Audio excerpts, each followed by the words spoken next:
This all happened around 1998, give or take a year. I was around 22 years old at the time and had been dating this incredible girl for about a year and a half. She was drop-dead gorgeous, smart, and funny, so naturally, I was head over heels for her. Even though she was only a year younger than me, she still lived with her strict dad. He had a bunch of rules for her, like curfews, even though she was 21. It was kind of ridiculous because he saw her as this innocent girl, but she wasn't even new to relationships. Despite her dad's disapproval, we kept dating, but it became more challenging since she had to sneak around.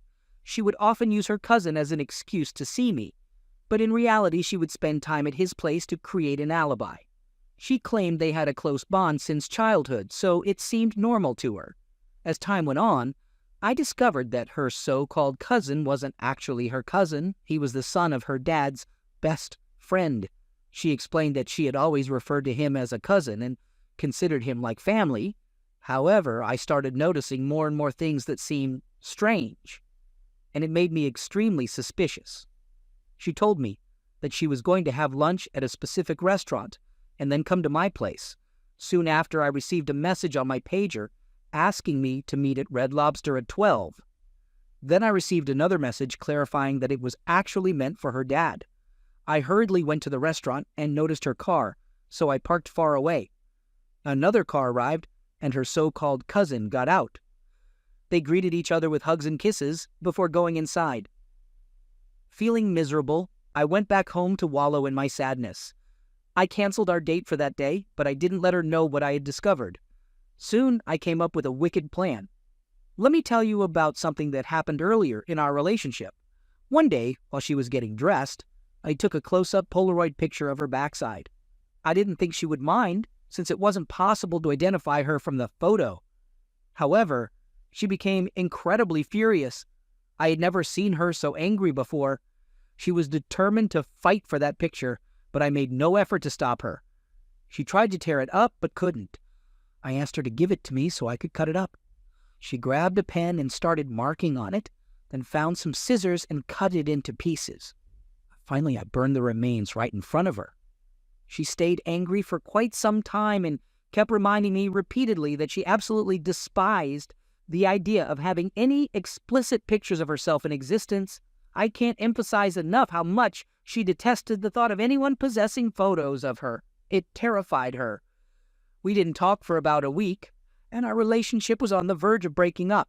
However, she eventually realized that I genuinely hadn't thought it would bother her, and that I would never attempt something like that again. Moving on, I had my plan all set, and we made arrangements for her to come over to my place. I was renting a decent house with my best friend, but my room was like that of a typical bachelor. Scanty furniture. I had a bed, a computer table with a chair, a dresser, and an alarm clock on the floor next to my bed. I went to the kitchen and fetched an extra chair, positioning it at the end of my bed. Then I grabbed another alarm clock and placed it on the chair. My intention was to make it obviously seem out of place. She came over, and we had closeness together. I remained calm and continued this arrangement for another couple of weeks, engaging in closeness activities 2-3 times per week. I made sure to explore different positions and angles, positioning her in a way that the alarm clock was directly in her line of sight. I wanted to prolong this situation, but eventually decided that it had gone on long enough. On our last day together, just before we left, I unplugged the clock, placed it next to my computer, and moved the chair to a different room.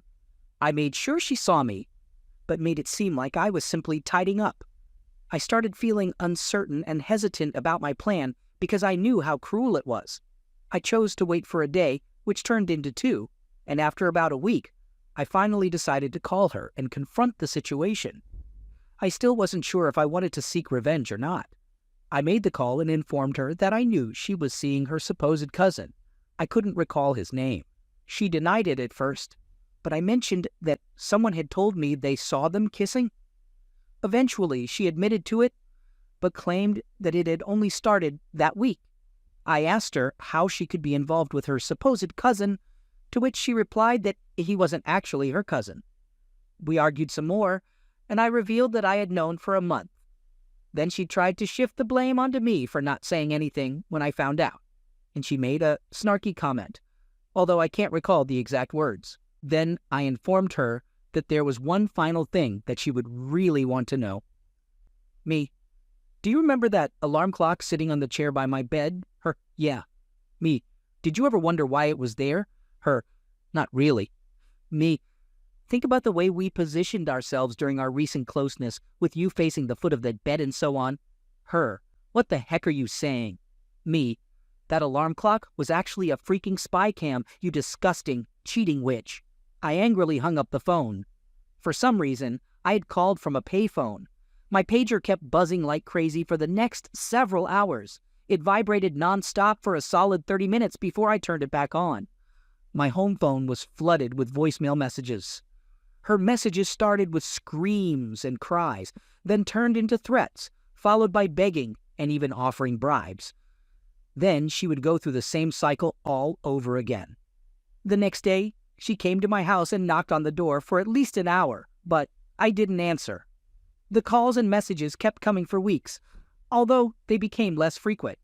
She also showed up at my house a few more times, but I never answered, and sometimes I wasn't even home.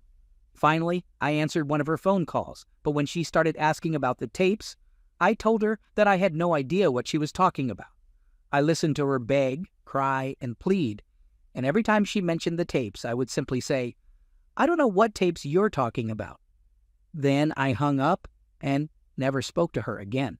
The calls and messages eventually stopped, and I moved on with my life. To this day, she doesn't know that there was never a hidden camera. It was just an old radio alarm clock that looked bulky enough to pass as a spy cam if you weren't paying close attention. I grew to regret it because it probably tortured her for a long time, and it only took me about 6 months to get over my broken heart. Second story. Let's start with the main people involved. Me, my ex-wife Pepper, target number 1 for revenge. Her boyfriend Steve, target number 2 for revenge. Steve's ex-wife Maria, my partner in the revenge plan. My daughter Sarah, and my friend Jason, my accomplice in the revenge. Now that we have that covered, let's go over some background information. Pepper and I had a turbulent marriage. Looking back, I was deeply in love with her, but I realize now that she was more interested in the money and convenience I provided. Before we got married, she already had a son named Bob, who has always been obsessed with pills. And I had another son, whose name isn't important, whom I had full custody of. While we were married, Sarah was born. I tried my best to make the marriage work, but eventually we couldn't hold it together anymore. We decided to separate, and because of my job that required some traveling and my custody of my son, I moved back to my hometown in another state. This way, my parents could help me out, but I also kept an apartment in the town where Pepper and Sarah lived so that I could still spend as much time as possible with my daughter. During that time, I reached out to my best friend Jason, who happens to be a lawyer with his own firm, and asked him to create a child support agreement for us. It's crucial to mention that the agreement solely focused on child support and didn't cover custody, visitation, or anything else. So for approximately a year, this was our arrangement. I would spend a month with Sarah while my parents took care of my other son, and then I would spend a month with my son. Almost exactly a year later, I couldn't afford to maintain 2 households any longer, and Pepper wanted to move back to her hometown, which was in a different state, but closer to where I lived. So I gave up the apartment, and she made the move. We continued in this new situation for a couple more years. Pepper and I remained friendly and even attempted to reconcile our relationship a few times, but it never worked out. I still had deep feelings for her, but we couldn't agree on important matters like where to live. I had to push myself to move on, so I started dating. On the other hand, she had been dating almost immediately after I moved out. Although I still loved her, our relationship transitioned more into that of good friends rather than husband and wife. Eventually, she met Steve. I wasn't given much information about him, except that he was a certified ethical hacker, and that was his profession, which becomes important later on. While they were dating, she would send me texts about their dates. She even texted me on the day they first became close. It hurt me deeply, and in hindsight, I think this was what she wanted. But I tried to play the role of a supportive friend and confidant. Out of nowhere, Pepper informs me that she and Steve broke up after 6 months of dating, and she suddenly realizes that she's deeply in love with me. Since it's the beginning of summer, she packs her suitcases and travels to my state. The plan is for them to spend the summer with me and see if they like it here or not. And let me tell you, we had an incredible summer together. All the kids got along well. Even Bob enjoyed being here. So, Pepper officially declares that we're back together, and they're moving in with me. We went to register my daughter for school, and she even joined a Pee-wee cheerleading team for the summer. She made some great friends and was really enjoying her time here. However, there was one issue. Pepper still had an apartment with all her furniture and belongings in it. I offered to go with my truck and help her move everything, but she insisted that she and Bob could handle it on their own. So they set off to pack up their things and then head to their new home. As you can probably imagine, things didn't go according to plan. After being home for only 3 days, Pepper dropped a bombshell on me. She declared that under no circumstances would she move, and that she and Steve were in love and planning to live together. To say I was devastated is an understatement. I couldn't comprehend why she did this to me. The worst part was that she left it up to me to break the heartbreaking news to Sarah. When I told her, the devastated look on her face transformed my feelings of hurt into anger. Then Sarah broke down and started pleading to stay with me, and she began revealing everything. She shared details about how her mom would leave with Steve for days, leaving Bob in charge. Sarah had to learn how to cook for herself at the age of 8 because Bob would spend the money on, well, pills and remain high the whole time.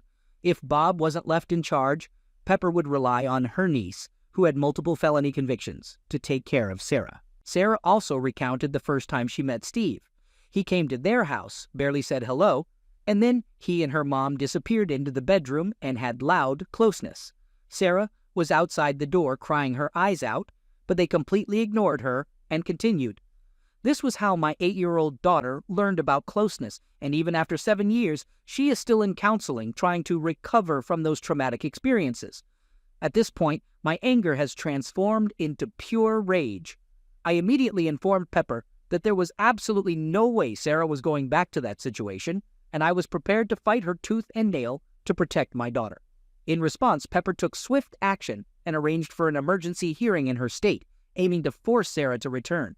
I had to act quickly, but I managed to secure a lawyer and fortunately won the hearing with ease, despite Pepper arriving late and using a disability as an excuse to the judge. The judge agreed that, given the absence of a custody agreement and the troubling accusations I had gathered, it was in Sarah's best interest to remain with me, for now. I had emerged victorious in the first battle, but the victory was short-lived. Within an hour of the hearing, my inbox was flooded with phishing emails and texts. I also started receiving password reset requests and multi-factor authentication codes from my bank, Facebook, Reddit, and other accounts. I knew without a doubt that Steve was behind these malicious actions. The very next day, Jason called me with distressing news. His law firm's website, email, and phone accounts had been hacked. Since he had to report the incident to the court and was working on a somewhat high-profile case, the FBI got involved. To say I was furious would be an understatement. These two individuals had not only ruined my life, but they had also harmed my daughter and tarnished my lifelong friend's reputation. It was time for them to face the consequences, and I was determined to make them pay dearly. I became a man on a mission, spending hours delving into Stephen and Pepper's backgrounds, searching for any incriminating information. I had significant success with Pepper. I discovered social media posts of her staying out late drinking, which correlated with Sarah's absences and tardiness at school. I found numerous pictures of her engaging in enjoyable activities with 2 unfamiliar children. I even found neighbors who were willing to testify that Sarah had to beg for food because she was often left in the care of either Bob or the felon. I knew I had strong evidence against Pepper. On the other hand, Steve had taken extra precautions to secure his accounts, making it difficult for me to find any dirt on him, and it was driving me crazy. Then it dawned on me to check LinkedIn. My hunch paid off. While there wasn't much information on his profile, I discovered Maria, his ex-wife, through his connections. I reached out to her, and she gladly accepted my contact. Maria and I quickly became close friends. She despised Pepper and, Rightfully so, as they had both abandoned their children like my daughter. I gained valuable insights from Maria. To keep it brief, Maria and Steve had recently divorced. In their custody agreement, Steve ended it up with the house, car, bank account, and most of the savings, while his child support payments were lower than usual. Maria willingly gave up all that money in exchange for having control and ensuring the safety of her kids. They had a detailed custody agreement with strict rules for Steve to follow. If Steve violated any of those rules, he would face severe consequences. According to the agreement, he would be required to sell the house and split the proceeds with Maria. His child support payments would double, leading to his financial ruin. Interestingly, Steve hadn't blocked Maria on social media, and he would regularly send texts boasting about his supposedly great life without her. Many of these texts even included pictures of Pepper. Maria and I compared our findings, shared evidence, and devised a plan together. And now it's time for payback. First, I teamed up with Jason, and he informed the FBI investigator about the hacking attempts I had experienced. We suspected it was the same person behind it. The investigator acted swiftly and reached out to me. I shared all the information I'd gathered and revealed my suspicions about the culprit. Then he asked me an interesting question. Did I know where Steve worked? Well, as a matter of fact, I did, thanks to Maria. It turns out Steve wasn't as skilled of a hacker as he believed. The FBI had already traced the hacking incident involving Jason back to a company, the very same company where Steve was employed. Once my conversation with the FBI concluded, I wasted no time and called Steve's workplace to file a complaint. I informed the manager that someone was attempting to hack into my accounts and expressed my certainty that it was Steve behind it. Naturally, they didn't take it too seriously since I had no solid proof. Little did they know they were about to receive a visit from a special agent very soon. The following week was a living nightmare for Steve and Pepper.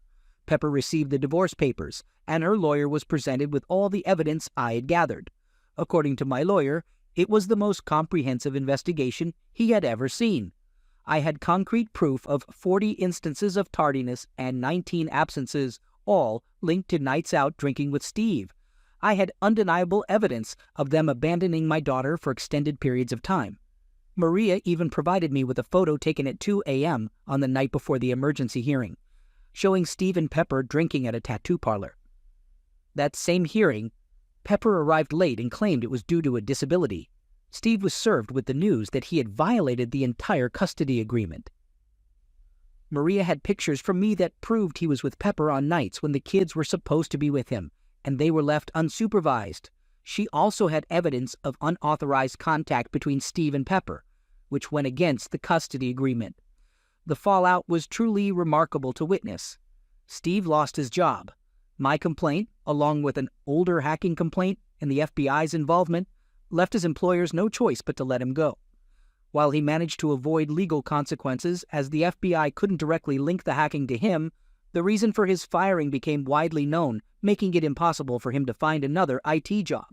He had to sell the house, liquidate his investments and bank accounts, and give half to Maria.